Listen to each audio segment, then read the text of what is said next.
പ്രഗത്ഭനായ ബോക്സർ മുഹമ്മദ് അലി പറഞ്ഞിട്ടുണ്ട്, തന്റെ പരിശീലന കാലഘട്ടത്തിൽ ട്രെയിൻ ചെയ്യുന്ന ഓരോ മിനിറ്റിലും അത് നിർത്തണമെന്ന തോന്നലായിരുന്നു എന്ന്. അത്ര കണ്ട് അതിനെ അദ്ദേഹം വെറുത്തിരുന്നു. പക്ഷെ അദ്ദേഹം സ്വയം ഇതിനെ മറികടക്കാനായി സ്വയം ഇങ്ങനെ പറഞ്ഞു: ഞാൻ പരിശീലനത്തിൽ നിന്നും പിന്മാറാൻ പാടില്ല. തൽക്കാലം ഈ വേദന സഹിച്ചേ തീരും. എന്നാൽ മാത്രമേ ഇനിയുള്ള ജീവിതം ഒരു ജേതാവായി ജീവിക്കാൻ കഴിയൂ. ഏതെങ്കിലും ഒരു ജോലിയിൽ വൈദഗ്ധ്യം നേടാൻ, അല്ലെങ്കിൽ ഒരു മോശം ശീലം ഉപേക്ഷിക്കാൻ, അല്ലെങ്കിൽ ഒരു കാര്യം ചെയ്യുന്നതിൽ കൂടുതൽ മികവ് നേടാൻ എന്നിങ്ങനെ ജീവിതത്തിൽ എന്ത് ഉദ്ദേശവും നേടാനായി ഏറ്റവും അത്യാവശ്യമായ ഒന്നാണ് കൺസിസ്റ്റൻസി അഥവാ സ്ഥിരോത്സാഹം. പക്ഷെ കൺസിസ്റ്റൻസി എന്ന ആശയം കേൾക്കാൻ നല്ല സുഖമാണെങ്കിലും അത് പിന്തുടരുക എന്നത് അത്ര തന്നെ ബുദ്ധിമുട്ടുള്ള കാര്യമാണ്. ഇതിനു പിന്നിൽ പല കാരണങ്ങളുമുണ്ട്. ഇത് ദിവസവും ഒരേ കാര്യം ചെയ്യാനുള്ള മടുപ്പ്, കൃത്യനിഷ്ഠതയുടെ അഭാവം, അല്ലെങ്കിൽ അത് ചെയ്യാൻ വേണ്ടത്ര പ്രചോദനമില്ലാത്തതുമൊക്കെ ആകാം. കൺസിസ്റ്റൻസി എന്ന ഗുണം ചിലർക്ക് ഒരുപാട് വർഷത്തെ പരിശീലനത്തിന്റെ ഭാഗമായി ഒരു ശീലമായി മാറുന്നു. പക്ഷെ ഭൂരിഭാഗം ആളുകൾക്കും തുടക്കത്തിൽ ഇത് ഒരു ദിവസം പോലും ചെയ്യാൻ കഴിയാത്ത അവസ്ഥയാണ്. RCB versus Gujarat lions match നടക്കുമ്പോൾ 55 ബോളിൽ 109 റൺസ് എടുത്ത ശേഷം വിരാട് കോഹ്ലി പറഞ്ഞത് ഇത് ബോധപൂർവമായ പരിശ്രമത്തിന്റെ ഫലമായി ഉണ്ടായ ഒന്നാണ് എന്നാണ്. ഇത് eat, sleep, train and repeat എന്ന് പറയും പോലെയാണ്. നമുക്ക് എല്ലാവർക്കും തന്നെ കൺസിസ്റ്റന്റ് എഫേർട്സ് അഥവാ സ്ഥിരമായ പരിശ്രമം, ശരിയായ ശീലങ്ങൾ എന്നിവയുടെ പ്രാധാന്യത്തെക്കുറിച്ച് നല്ല പോലെ അറിയാം. പക്ഷേ ഇതെല്ലാം അറിഞ്ഞിട്ടും നമുക്ക് എന്തുകൊണ്ടാണ് കൺസിസ്റ്റൻസി ശീലമാക്കാൻ കഴിയാത്തത്? എന്തുകൊണ്ടാണ് നമ്മുടെ ലക്ഷ്യങ്ങൾ നേടാൻ വേണ്ട കാര്യങ്ങൾ സ്ഥിരോത്സാഹത്തോടെ ചെയ്യാൻ പറ്റാത്തത്? ഇങ്ങനെ സംഭവിക്കുന്നതിന്റെ കാരണം എന്താണ്? ഇനി നമുക്ക് എങ്ങനെയാണ് ഒരു പ്രായോഗിക മാർഗത്തിലൂടെ ശരിക്കും കൺസിസ്റ്റന്റ് ആയ വ്യക്തിയായി മാറാൻ കഴിയുക? Number 1, give yourself a realistic target.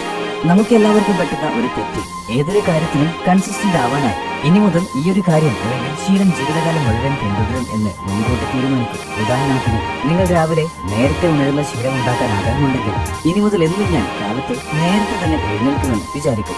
എന്നിട്ട് ഈ ശീലം കൊണ്ട് തന്റെ ജീവിതം തന്നെ മാറ്റിമറിക്കുമെന്നൊക്കെ കരുതും. തുടക്കത്തിൽ ഈ ശീലം ഉണ്ടാക്കാൻ നമുക്ക് വളരെ ഉത്സാഹവും പ്രചോദനവും ഒക്കെ ഉണ്ടാകും.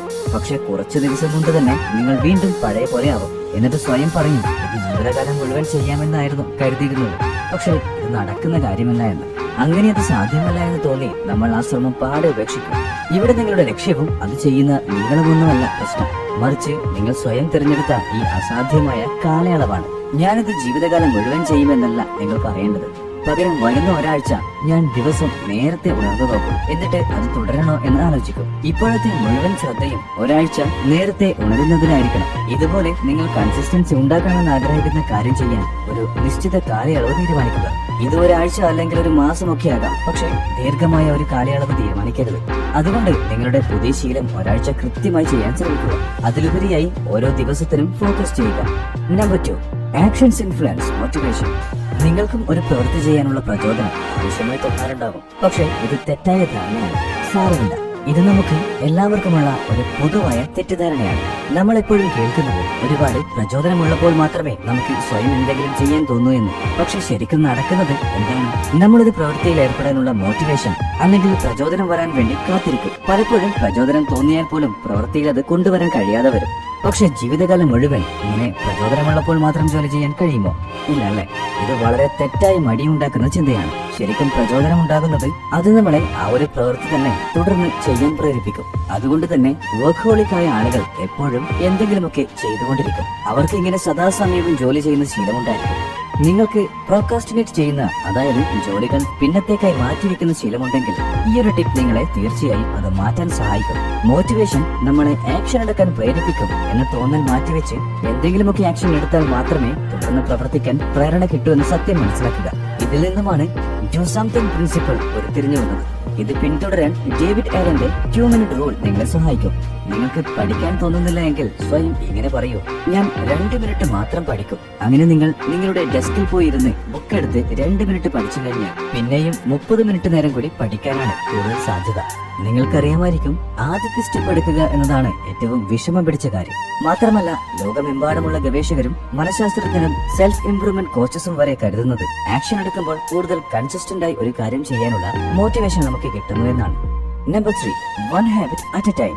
നമുക്ക് ഒരുപാട് പുതിയ നല്ല ശീലങ്ങൾ തുടങ്ങണം എന്നുണ്ടാകും. അതുപോലെ നാം ഉപേക്ഷിക്കാൻ ആഗ്രഹിക്കുന്ന ഒരുപാട് പഴയ മോശം ശീലങ്ങളും കാണും. പിന്നെ നമ്മൾ ഒറ്റയടിക്ക് ഈ മോശം ശീലങ്ങളെ എല്ലാം മാറ്റി നല്ല ശീലങ്ങൾ ഉണ്ടാക്കാനുള്ള ശ്രമം തുടങ്ങും. ഉദാഹരണത്തിന്, ഇന്നു മുതൽ ഞാൻ ഫോൺ ഉപയോഗിക്കുന്നത് കുറയ്ക്കും, ദിവസവും നേരത്തെ ഉണരും, എന്നിട്ട് നല്ലപോലെ പഠിക്കും, ദിവസവും 1 മണിക്കൂർ വ്യായാമം ചെയ്യും, എന്റെ ദുശീലങ്ങൾ എല്ലാം ഉപേക്ഷിക്കും, നല്ല ബുക്കുകൾ വായിക്കും, എന്റെ ലക്ഷ്യത്തിനു വേണ്ടി കഠിനാധ്വാനം ചെയ്യും, ഒരു ഹെൽത്തി ഡയറ്റ് അതായത് ആരോഗ്യകരമായ ഭക്ഷണക്രമം പിന്തുടരും എന്നിങ്ങനെ ഒരുപാട് കാര്യങ്ങൾ ചെയ്യാൻ ആലോചിക്കും. എന്നിട്ട് 10 വ്യത്യസ്ത ശീലങ്ങളെ ഒന്നിച്ചുണ്ടാക്കാനുള്ള ഭഗീരഥ പ്രയത്നം നടത്തും. പിന്നെ നടക്കുന്നത് എന്താണെന്ന് നിങ്ങൾക്ക് തന്നെ അറിയാം.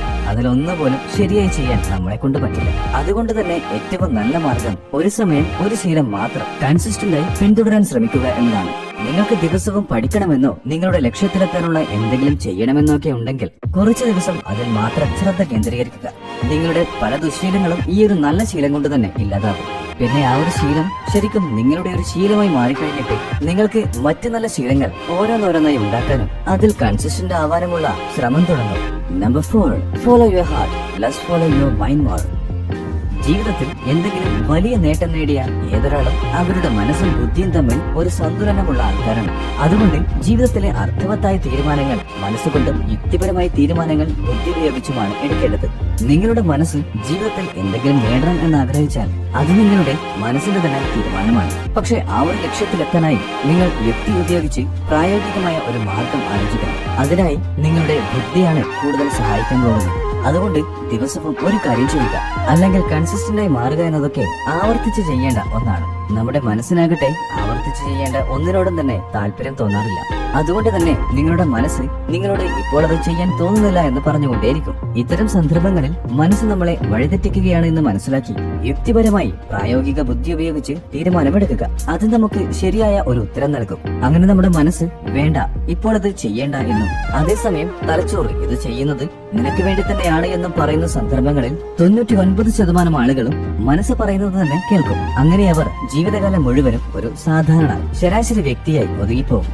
നിങ്ങളൊരു ബുദ്ധിശാലിയായ വ്യക്തിയാണെങ്കിൽ നിങ്ങൾക്ക് 100ൽ 90% സമയവും ബുദ്ധി പറയുന്നത് കേട്ട് പ്രവർത്തിച്ചു വേണം വിജയം നേടാൻ. ബാക്കിയുള്ള 10% തീരുമാനങ്ങൾ മാത്രം മനസ്സ് പറയുന്നത് കേട്ട് എടുക്കുക. Number 5, consistency is boring. Virat Kohli പറയുന്നത് കൺസിസ്റ്റൻസി എന്നത് ബോറിംഗ് ആയ മടുപ്പുളവാക്കുന്ന ഒന്നാണ് എന്നാണ്. പക്ഷെ ഈ കൺസിസ്റ്റൻസി തന്നെയാണ് എന്നെ ഇന്ത്യൻ ടീമിന്റെ ക്യാപ്റ്റനാക്കി മാറ്റിയത്. ഇത് കേൾക്കാനും സങ്കല്പിക്കാനും ഒക്കെ നല്ല രസമാണ്.